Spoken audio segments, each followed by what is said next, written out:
Courage is not therapy of any kind, um, reparative therapy or so-called conversion therapy or anything like that. Courage provides pastoral care for people who want to live a chaste life. And we do that through our one-on-one assistance from the chaplain to the Courage member, but primarily through our meetings as a group where we pursue our 5 goals together. So our goal is to live chaste lives, which sometimes means that we have to move away from unchaste behaviors. But the goal is not to repair or to change a person into anything that they're not, to reorient or make a person straight. Our goal is to live chastity, which the church defines as integration.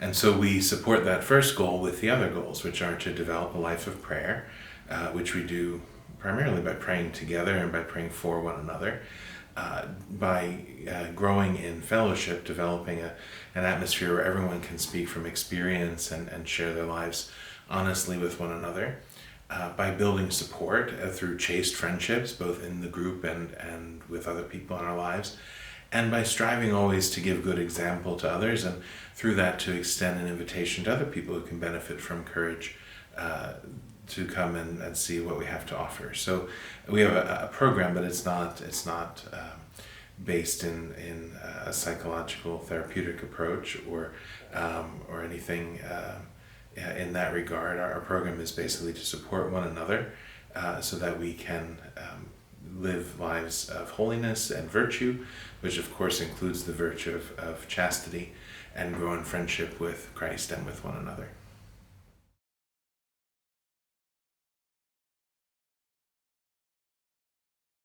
Well, I think people certainly can have that misconception whenever we talk about changing the way that we're living, growing in holiness, living virtuously when perhaps someone wasn't living that way before. But we have to understand what the church's teaching says about the nature of attractions. The church does not perceive attractions or other desires as ever sinful in themselves.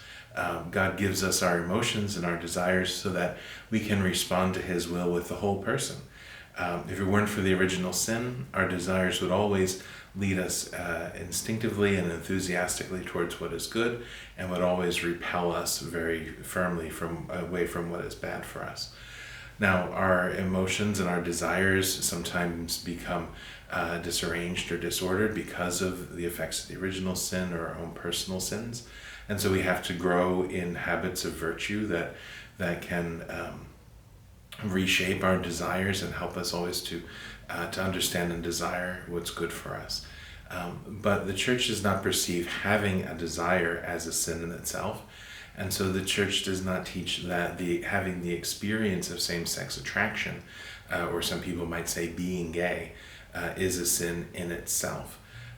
Now, to engage in same-sex intimate behavior with other people is a sin. To engage in any kind of unchaste behavior with oneself or others is sinful. But it's not a sin to feel a feeling or to have an attraction. So the church has never put an obligation on any person to change their sexual desires completely to quote-unquote become straight in order to be a holy person.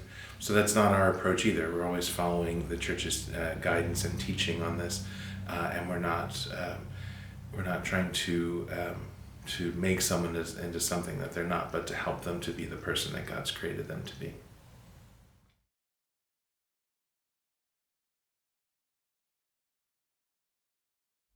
The first goal of Courage is to live chaste lives.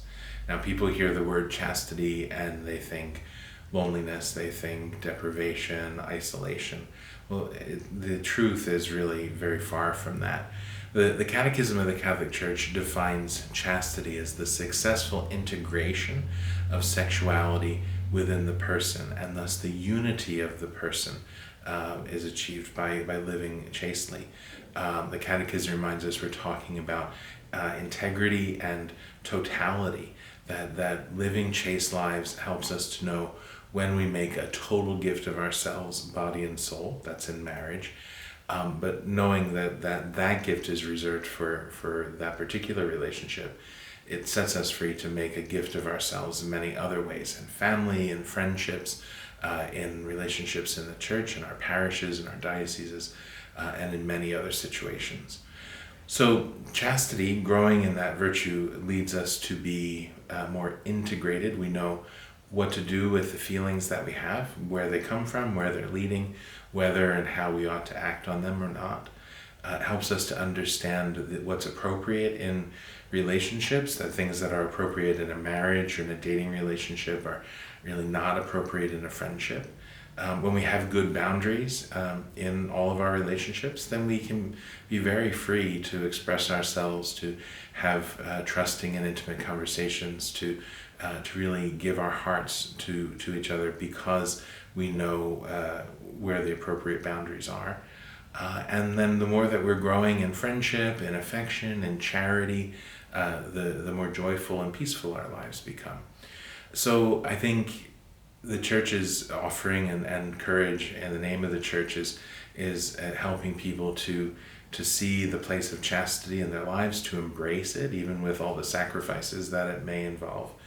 And in the process, to come to know themselves better, to come to understand their vocation, which always includes spiritual fatherhood for men, spiritual motherhood for women, whether or not they're married and have their own children. All of us are called to love in that way, in some way, to give ourselves to the church, to our community, to our friends, to make a gift of ourselves in some way.